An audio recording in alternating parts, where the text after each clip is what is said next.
तो फ्रेंड्स, ये हमारा सुगम भूगोल का चैप्टर नंबर 9 है, और आज हम लोग दीर्घ उत्तरीय प्रश्न देखेंगे, और ये शायद लास्ट चैप्टर होगा। इसके बाद एक चैप्टर और है जो कि हम शायद ट्राई करेंगे क्वेश्चन आंसर बनाने का। तो हमारा पहला क्वेश्चन है, एशिया की जनसंख्या अधिक है, इस कथन की पुष्टि करना है कि एशिया की जनसंख्या अधिक है। तो उत्तर है कि एशिया की आबादी दुनिया की आबादी का लगभग 60% है, इससे ज़्यादा है। ठीक है, लगभग 60% से ज़्यादा है। इस कारण इसे मानव का घर कहा गया है। साल 2022 तक एशिया की जो आबादी है वो करीब करीब 4.65 बिलियन थी। चीन और भारत दुनिया के सर्वाधिक जनसंख्या वाले देश है। आपको पता होगा चीन और भारत, जो कि चीन सबसे फर्स्ट नंबर पे आता है एंड सेकंड में भारत आता है। तो वो दुनिया के सर्वाधिक जनसंख्या वाले देश है।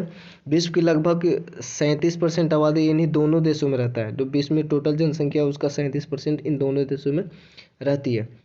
जलवायु, मिट्टी, जल की उपलब्धता इत्यादि के कारण जनसंख्या के वितरण में असमानताएं पाई जाती है। मतलब ऐसे ये सारे जो डिफ्रेंसिएशन जो डिफरेंट मिलता है, ये सब जलवायु में, मिट्टी में, और जल की कहीं उपलब्धता ज़्यादा होता है, कहीं पे कम होता है। तो इस कारण जनसंख्या के वितरण में असमानताएं मिलती है।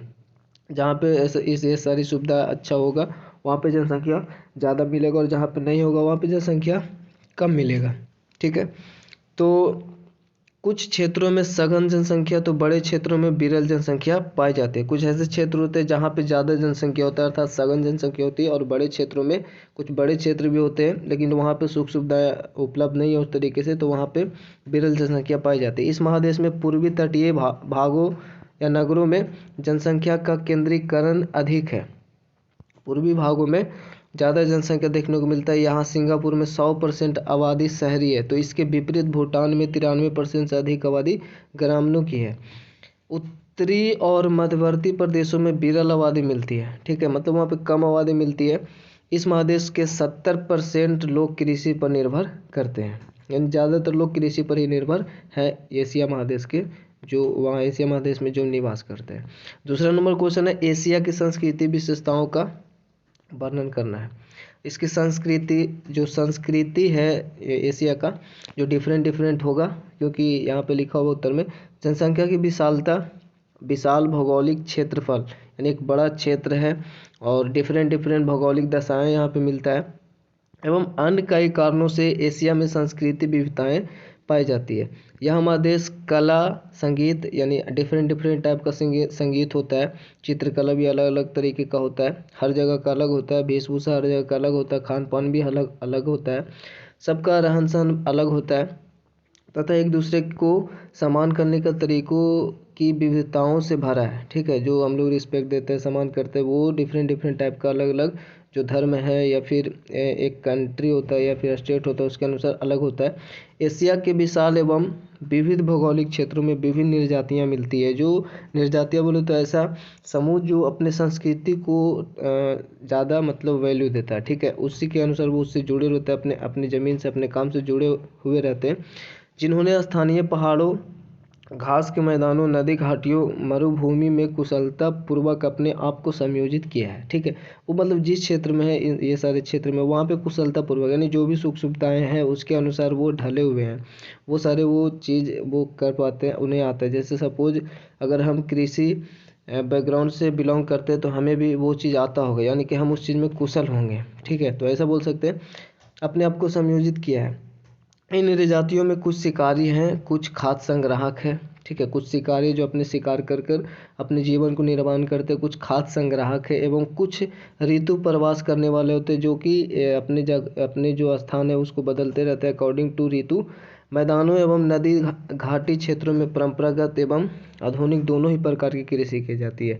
मैदान एवं नदी घाटी में, यह परंपरागत जो पहले से चलता रहा उसके अनुसार खेती किया जाता है, या फिर हमारे कई सारे अभी यह देखें तो टेक्निक आ चुका है, तो उसके अनुसार आधुनिक के अनुसार यहाँ पे खेती होते हैं, दोनों प्रकार से। धान एशिया की मुख्य फसल है, मछली भी यहाँ का मुख्य आहार है। भारत, पाकिस्तान, बांग्लादेश आदि देशों में लोग उंगलियों से खाना खाते हैं। ठीक है, जबकि हम देखें कोरिया, जापान आदि देशों में खाने के लिए लोग लकड़ी की दो पतली डंडियों के उपयोग करते हैं। जैसे अगर आप चाइना वाले को देखे होंगे चाउमीन वगैरह खाते हुए, तो दो डंटी टाइप का होता है, उससे पकड़ के खाते हैं। ठीक है। तो ये संस्कृति डिफरेंट डिफरेंट टाइप का होता है। अगला क्वेश्चन है, एशिया विश्व का सबसे बड़ा महादेश है, इसको स्पष्ट करना कि वो मतलब बड़ा तो है ही, लेकिन इसको स्पष्ट करना कुछ पॉइंट देकर। तो उत्तर है, विश्व के 7 महादेशों में एशिया सबसे बड़ा है। 7 महादेश है उसमें एशिया सबसे बड़ा महादेश है। इस महादेश का विस्तार अगर 10 डिग्री दक्षिण से 80 डिग्री उत्तर अक्षांश एवं 26 डिग्री पूर्वी देशांतर से 170 डिग्री पश्चिमी देशांतर तक है। अगर आपने पहले भी वीडियो देखा होगा तो देशांतर और अक्षांश रेखा, विषुवत रेखा, ये सब के बारे में आपको पता होगा। और ये सब पता होगा तो ये सब जो पॉइंट है इसमें कुछ डिफिकल्ट नहीं है। विशाल मतलब इतने में वो फैला हुआ है। विशाल आकार के कारण इस महादेश से विषुवत, कर्क एवं आर्कटिक वृत्त तीनों गुजरते हैं। ठीक है, चूंकि ये एक विशाल महादेश है तो इसमें तीनों रेखाएं गुजरती है, विषुवत रेखा, कर्क रेखा एवं आर्कटिक वृत्त, ये तीनों रेखाएं से गुजरती है। चौहद्दी की दृष्टि से अगर हम देखें तो एशिया इससे मतलब जो महादेश है इसके पूर्व में बोले तो इस साइड में तो सिर्फ पानी है, तो ये हमारा प्रशांत महासागर है। और उत्तर में आर्कटिक महासागर है, जो कि ऊपर देखें अगर एशिया का ऊपर तो आर्कटिक महासागर है। दक्षिण में देखें तो हिंद महासागर होता है, आपको हमने पहले भी एक फिगर के अकॉर्डिंग हमने उसको दिखाया था। तथा पश्चिम में देखें तो एक्चुअली पश्चिम में देखें तो हमारा अफ्रीका यूरोप दोनों है। एक्चुअली पश्चिम में यूरोप है और उसके जस्ट नीचे में हम देखें तो अर्थात इसको दक्षिण पश्चिम बोल सकते हैं, तो वो अफ्रीका आ जाता है। ठीक है, ये हमारा चौहद्दी के दृष्टिकोण से है, यूरोप और अफ्रीका है। एशिया का क्षेत्रफल लगभग इतना है, यानी इसको बोल सकते हैं 4 करोड़ 45 या 4 करोड़ 45 लाख 79,000 वर्ग किलोमीटर है। यह पृथ्वी के कुल भूभाग का लगभग 1/3 हिस्सा है, जिस पर दुनिया की कुल आबादी का 60% से अधिक हिस्सा रहता है। इस महादेश के अंतर्गत मंगोलिया एवं कजाकिस्तान सबसे बड़ा स्थलबद्ध देश है। स्थलबद्ध देश या मतलब दूर दूर तक स्थल, तो ये हमारा सबसे बड़ा स्थल देश है मंगोलिया एवं कजाकिस्तान। इनके अलावा नेपाल हो गया, भूटान हो गया, तुर्कमेनिस्तान, उज्बेकिस्तान, किर्गिजिस्तान, ताजिकिस्तान इत्यादि स्थलों से घिरे देश हैं। दैट मीन्स कि ये मतलब दूर दूर तक स्थल, ये जल है नहीं, मतलब नदी वगैरह है नहीं। ठीक है, मतलब ये है, तथा समुद्र से बहुत दूर है। इसका मतलब ये है कि समुद्र से बहुत दूर है। इस महादेश में महासागर विभिन्न स्थल भाग में बहुत अंदर तक घुस गया है।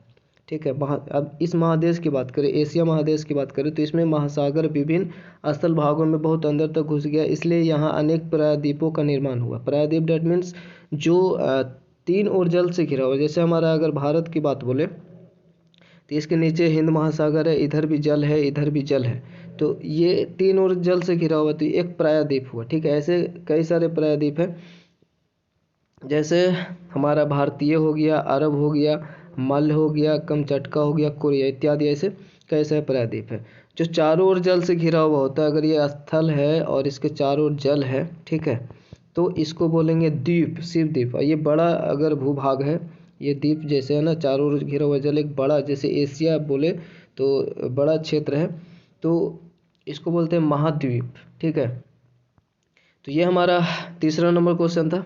देखते हैं चौथा नंबर क्वेश्चन को अब।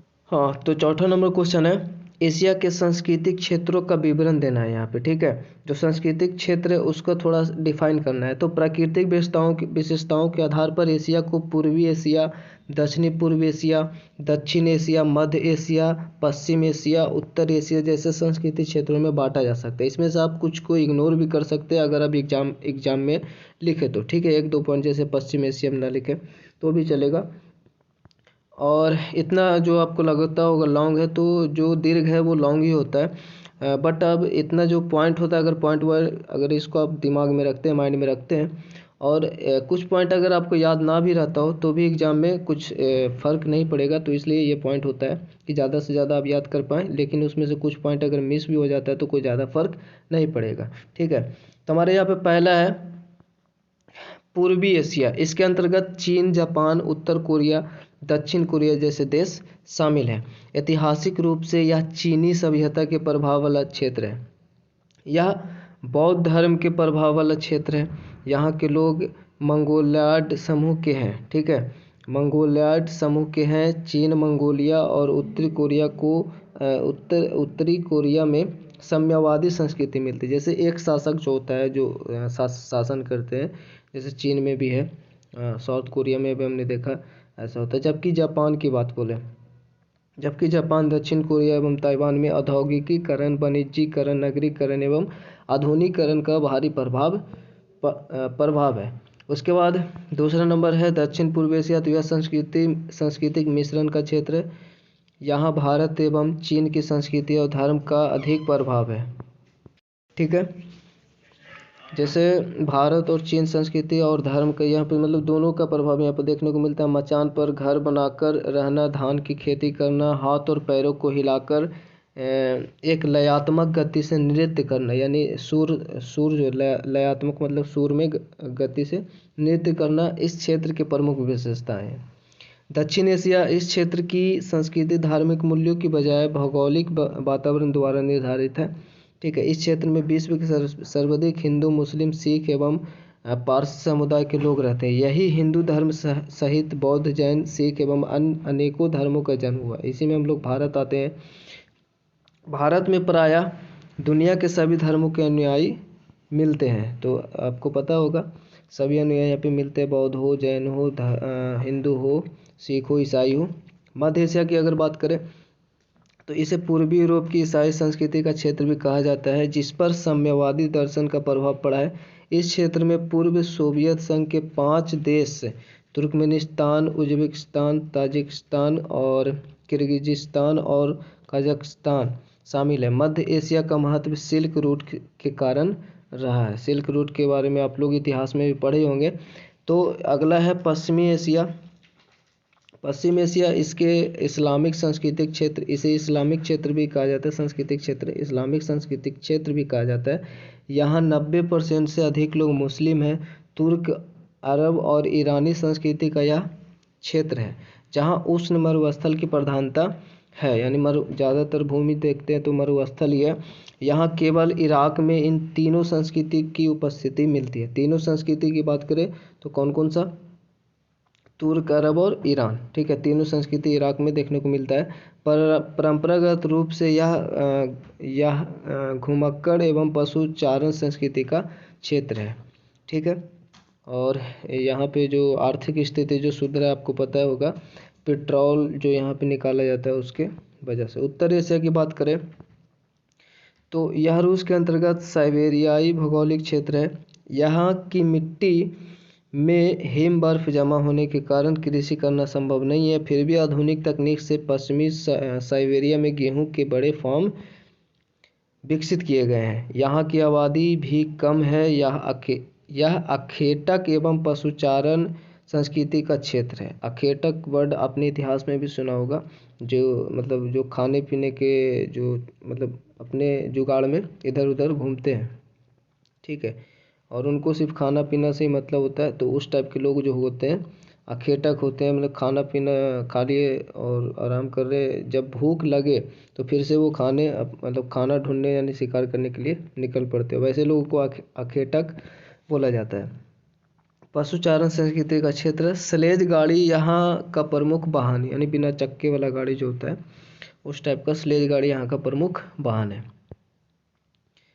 तो ये हमारा इसमें 6 पॉइंट था, और यहीं पे ये हमारा देवउतरिया अर्थात 9 चैप्टर खत्म हो जाता है। तो अगर वीडियो अच्छा लगे तो लाइक, कमेंट, शेयर जरूर से कर दे। चैनल पर नए चैनल को सब्सक्राइब करके बेल आइकन को प्रेस कर दे। मिलते हैं नेक्स्ट वीडियो में, तब तक के लिए जय हिंद, जय भारत।